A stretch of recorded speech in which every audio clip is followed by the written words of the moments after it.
Então, vamos lá, pessoal. Oitava e última parte da aula, vou falar sobre rochas e vou falar também sobre solos. Até agora, fiz comentários com vocês em relação ao desgaste. Você bateu na tecla de intemperismo, bateu na tecla de erosão. Exato.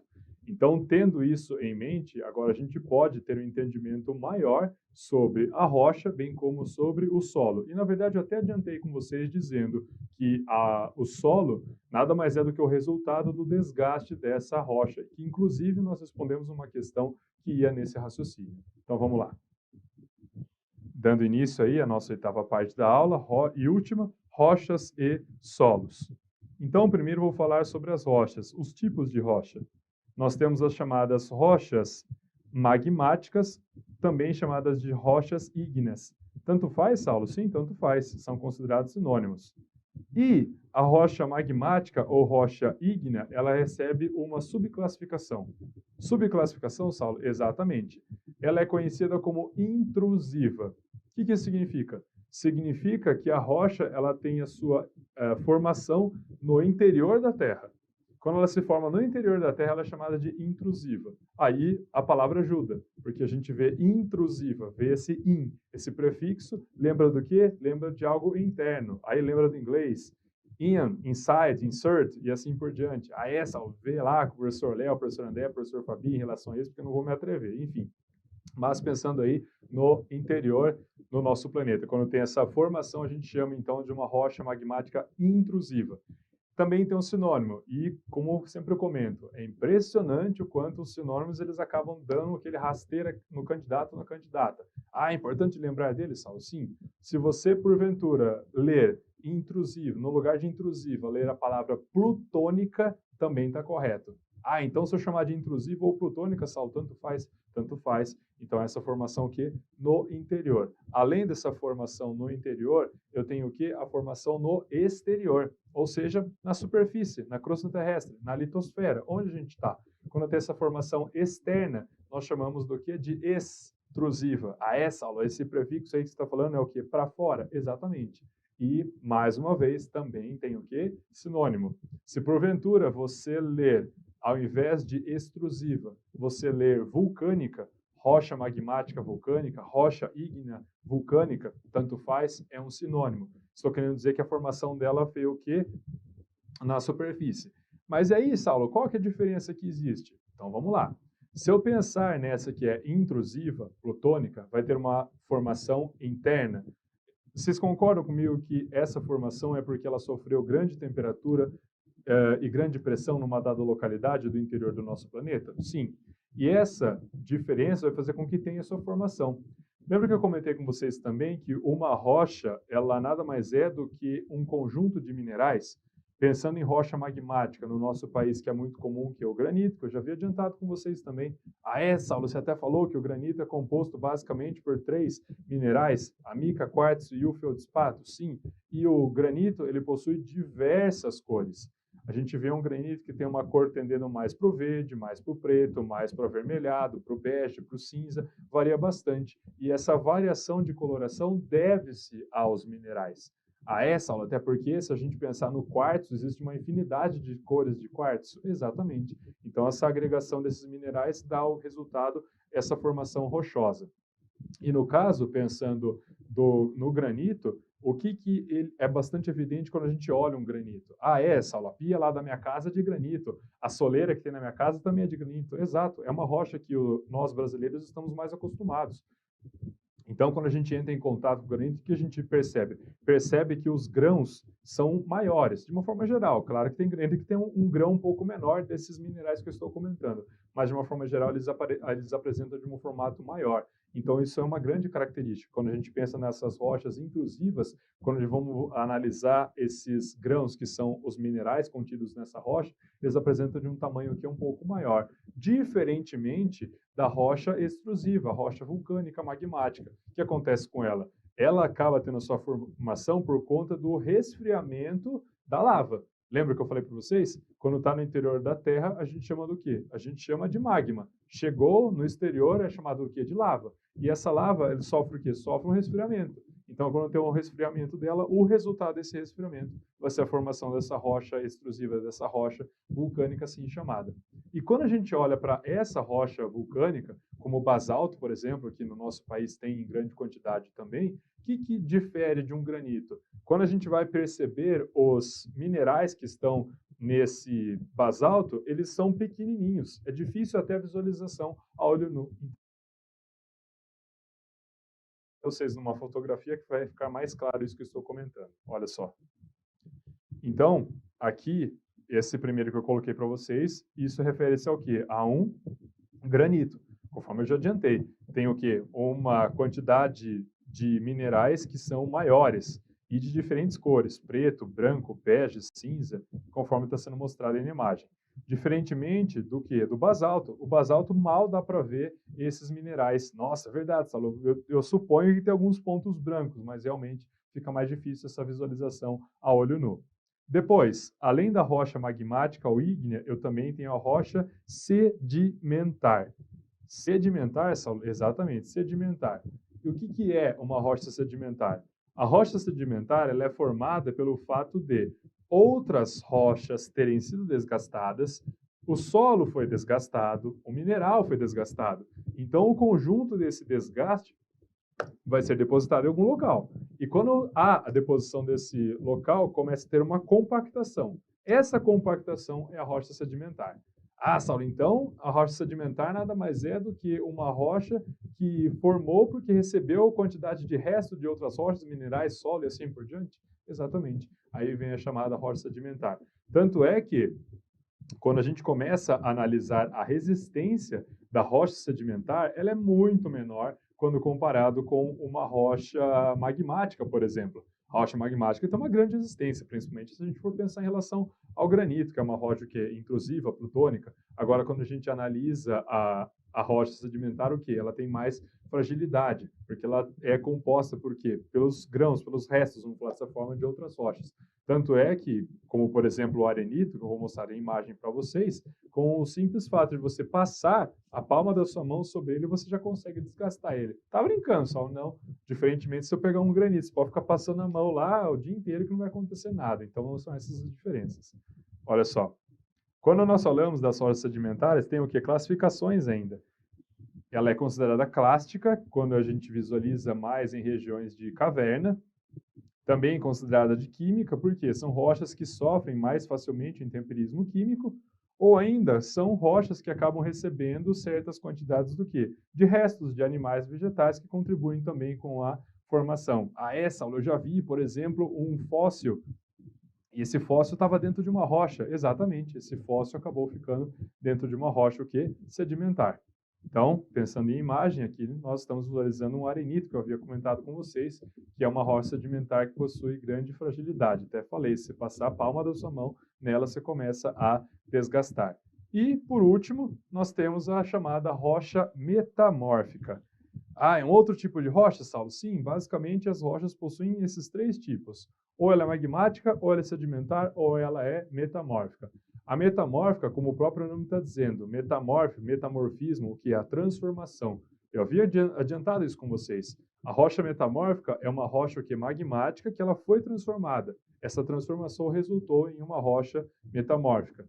E essa transformação aconteceu por quê? Pensando no interior do nosso planeta. Devido a essa grande pressão, essa grande temperatura, se ela era considerada magmática, aconteceu algo que ela não chegou a ir até a superfície, mas ela acabou se transformando numa outra rocha, que é o caso da rocha metamórfica.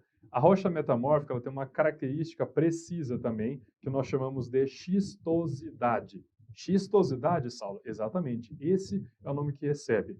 Quando a gente visualiza uma rocha magmática, metamórfica, a gente visualiza linhas dentro dessa rocha. Linhas, Saulo, exatamente, linhas. Vou mostrar numa imagem para ficar até mais claro isso que eu estou falando para vocês. A gente visualiza linhas. Essas linhas são chamadas de xistosidade.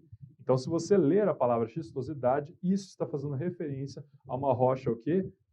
Metamórfica. E essa xistosidade ela aconteceu justamente por conta dessa pressão e temperatura, por fazendo com que essa rocha começasse o quê? A dobrar uma sobre a outra e dar essa formação metamórfica que a gente conhece. Olha só.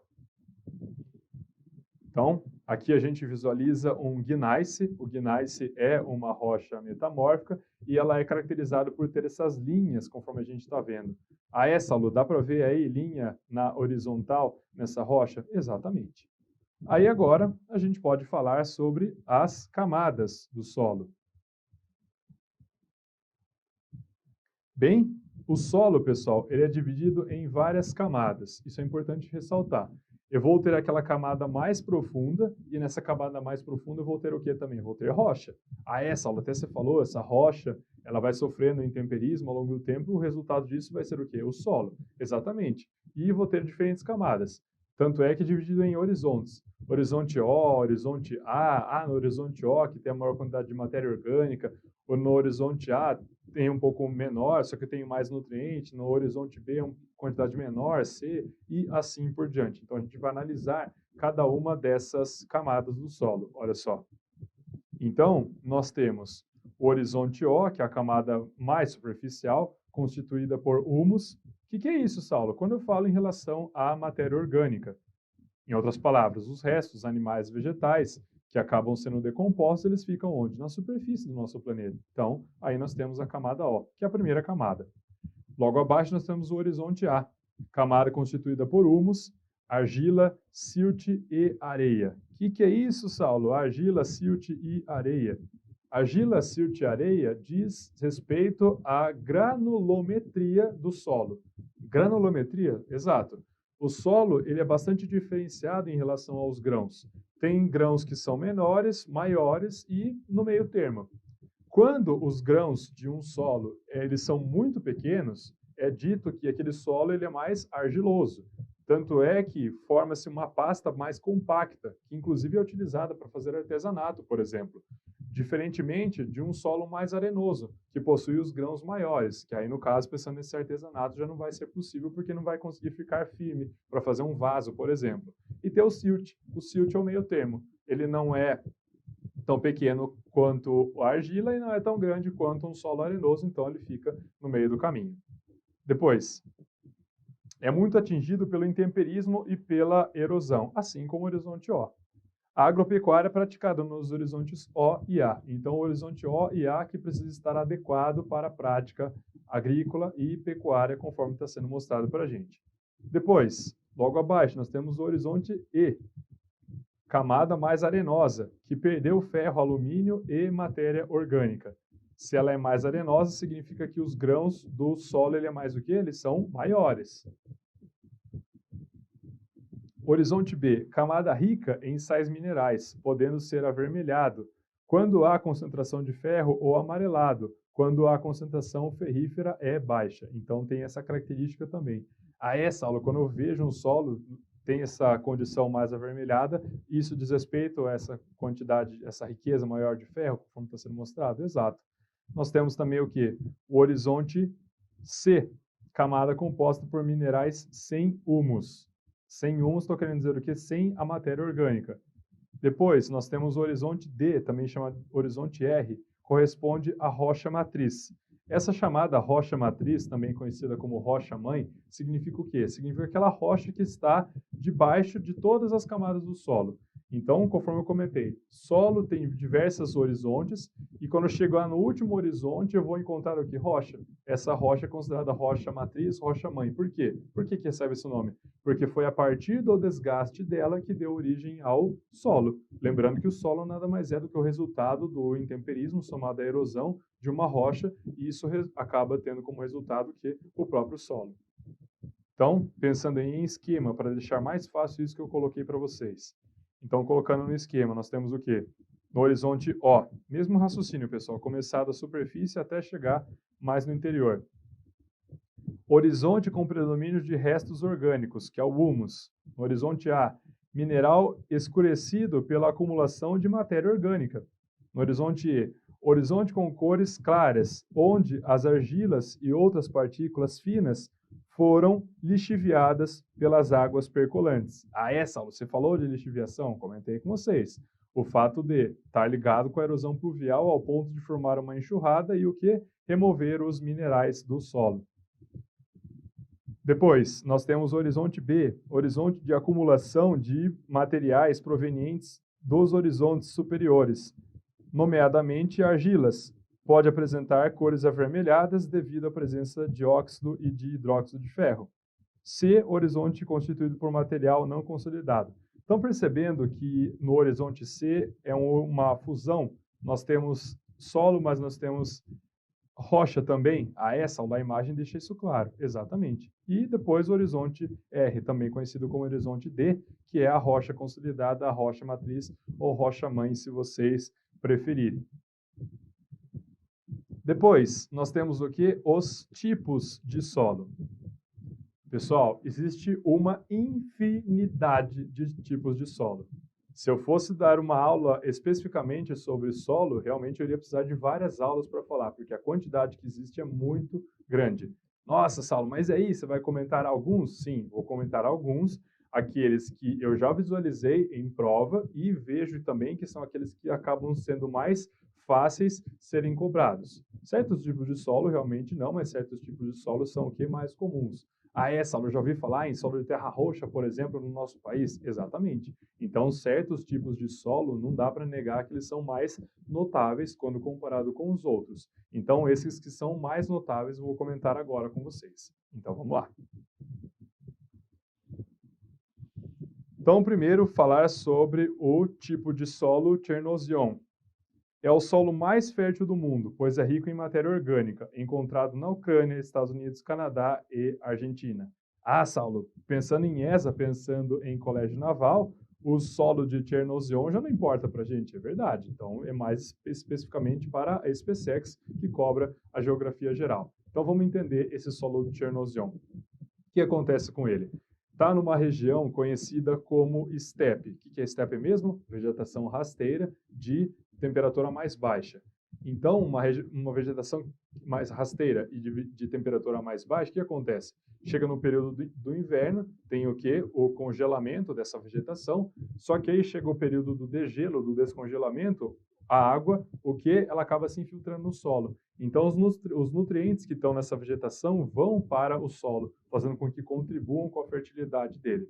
Tanto é que, pensando aí um pouco em história asiática, o Gengis Khan, quando ele começou a pensar no seu domínio, diga-se de passagem, foi alguém que teve um domínio maior do que o Império Romano, do que o grande Alexandre, inclusive. O que ele fez? Ele sabia da grande importância que tinha em fazer um domínio do leste europeu, na região da Rússia, na região da Ucrânia, porque sabia que naquela região tinha alta concentração de Chernozem. E ele sabia que, uma vez que aquela área fosse denominada, ele não ia ter mais problema em relação à alimentação. E deu muito certo, tanto é que ele conseguiu dominar, inclusive, essa área. Depois,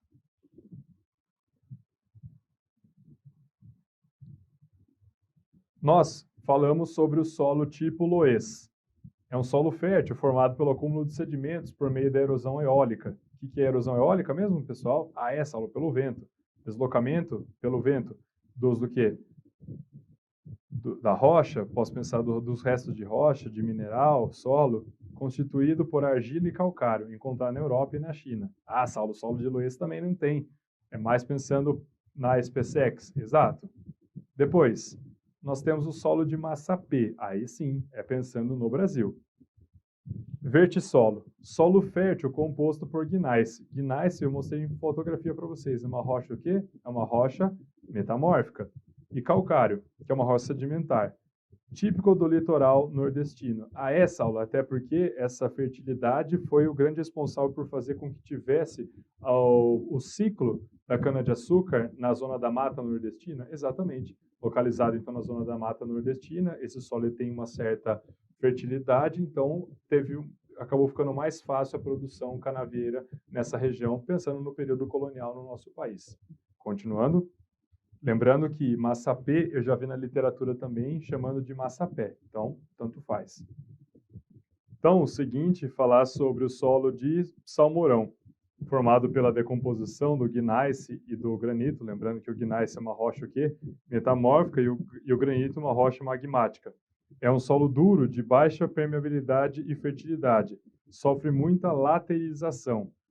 Saulo, você falou sobre laterização quando você estava comentando sobre uma questão da ESA, a resposta era Vossoroca, exato. O que é essa laterização? É quando ocorre a lixiviação e começa a ter o arraste dos minerais metálicos do solo e eles são depositados numa outra localidade. Esse processo é chamado de laterização.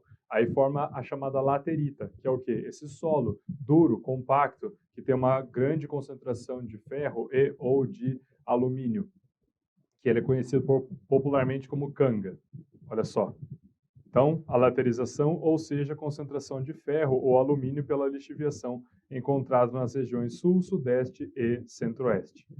Depois, nós temos o solo de terra roxa, formado pela decomposição do basalto, encontrado no Paraná. É importante lembrar que não é apenas no Paraná, tá, pessoal? Na verdade, o solo de terra roxa, a gente encontra ele ao longo de todo o centro-sul do nosso país. Então, não é exclusivo do estado do Paraná. É que nele acabou ficando famoso porque tem uma quantidade mais expressiva, vamos falar dessa forma. No caso, esse nome, solo de terra roxa, foi uma tradução infeliz, porque, na verdade, o solo ele é avermelhado e não tem uma cor roxa. Então, era para ser feita a tradução de terra roja, que no caso seria de vermelho em espanhol, só que ao invés de colocarem vermelho, acabaram colocando roxo, mas assim ficou. Depois, lembrando que o basalto é uma rocha o quê? Uma rocha magmática extrusiva, vulcânica. Nós temos o latossolo, solo profundo de grande permeabilidade de baixa fertilidade, encontrado no Cerrado e na Amazônia. Saulo, eu lembro disso, fala-se em Amazônia, fala do Cerrado, eu penso no solo de baixa fertilidade. Nós temos também o argissolo, um solo argiloso que apresenta grande concentração de sais minerais com horizonte A e B bem definidos, muito comum no nosso país. Nós temos o cambissolo, solo pouco profundo com alto teor de silt, lembrando que o silt está no meio do caminho entre a areia e a argila, também pode ser encontrado no cerrado. E nós temos o litossolo, lembrando lito, que é esse prefixo mesmo que nós vimos hoje, Saulo, litologia, litosfera, litossolo, exato, estou falando de rocha. Então, é um solo raso e duro, mas rico em minerais, típico do sertão nordestino. Aí aqui você pode estar se perguntando, mas Saulo, um solo que é encontrado no sertão nordestino, ele é considerado mais rico em nutrientes? Sim, justamente porque ele sofre menos a ação da lixiviação, uma vez que no sertão nordestino o índice pluviométrico é mais baixo. Então, pessoal, vamos ver como esse assunto sobre rochas, sobre solos, pode ser cobrado na hora da prova. Vamos lá. Então, questão número 9, Colégio Naval, 2010. Uma rocha submetida à ação da água, às oscilações de temperatura e à atuação de seres vivos irá, com o tempo, desintegrar-se e decompor-se. Os minerais que a compõem irão se fragmentar e se separar em pedaços cada vez menores, até dar origem ao solo. No caso brasileiro, em função da sua localização geográfica e de suas características físicas, encontramos uma gama de solos, cada um com suas especificidades. Nesse sentido, analise as afirmativas abaixo referentes aos diversos tipos de solos existentes no Brasil. Então, vamos lá. 1. O solo de várzea, argiloso e tipicamente das áreas meridionais. O que significa meridional, pessoal? Meridional significa sul. No caso, o solo de várzea é mais comum no sul ou no norte? Saulo, no norte, exato. Então deveria estar escrito setentrional e não meridional. Até porque, pensando nesse solo de várzea, é importante lembrar do domínio morfoclimático amazônico, que é dividido em 3 degraus. Nós falamos mata de igapó, mata de várzea, mata de terra firme. Então, fora aí a número 1, a gente continua lendo. Possui grande riqueza de materiais orgânicos, os quais são utilizados pelas populações ribeirinhas para cultivos de gêneros agrícolas de subsistência. Sim, mas a palavra meridionais acabou comprometendo a assertiva número 1. 2.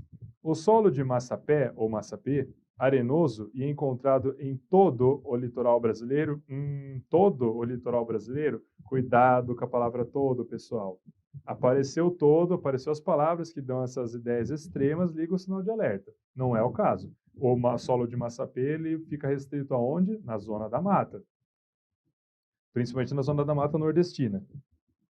concentra grande quantidade de nitrogênio e potássio, que acabou favorecendo o desenvolvimento de cultivos agrícolas destinados majoritariamente para exportação, se for pensar na época do período colonial, correto, e no caso, pensando em todo o litoral, realmente esse ponto que compromete a afirmação número 2. 3. O solo de terra roxa, argiloso e comum no norte do Paraná e oeste de São Paulo, em função da decomposição de rochas magmáticas, resultaram em nutrientes importantes, favorecendo a sua utilização no plantio de culturas como o café. É verdade? Correto. Até porque quando a gente analisa o oeste paulista, teve uma grande importância no que tange o ciclo do café. Na verdade, ainda possui, se bem que na atualidade se destacam mais tanto o estado do Espírito Santo bem como o estado de Minas Gerais, quando a gente fala sobre o café. 4. O solo, conhecido como salmourão, arenoso e com grande gradiente de fertilidade, possui muita fertilidade o salmourão? Não. E outra, o salmourão, na verdade, ele está mais para ser considerado argiloso do que arenoso. Então, a gente visualizou aí já 2 erros. Depois, especialmente por sua decomposição química e riqueza em materiais orgânicos, contribuiu para que a região Nordeste se tornasse grande produtora e exportadora de cana-de-açúcar. Não, fora, até porque quando a gente analisa o Nordeste, a gente vai pensar muito mais no solo de Massapê do que no solo de Salmourão. Então, só a número 3 está correta, conferindo no gabarito. Conforme eu comentei com vocês, a alternativa correta, alternativa D. Então, pessoal, essa foi a nossa aula 03 sobre relevo, as considerações que eu fiz, desde pensar no interior do nosso planeta, as camadas do interior do nosso planeta, falar sobre forças endógenas, forças exógenas, a deriva continental, se for pensar ainda em rocha, em solo, forma de relevo, estrutura geológica, realmente tudo isso acaba sendo o que? Bastante importante. Não se esqueçam, é impressionante o quanto a temática relevo, ela acaba fazendo associações com outras temáticas da geografia física, principalmente a climatologia, bem como a hidrografia. Então, muito obrigado pela audiência, pessoal. Excelentes estudos. Até a próxima.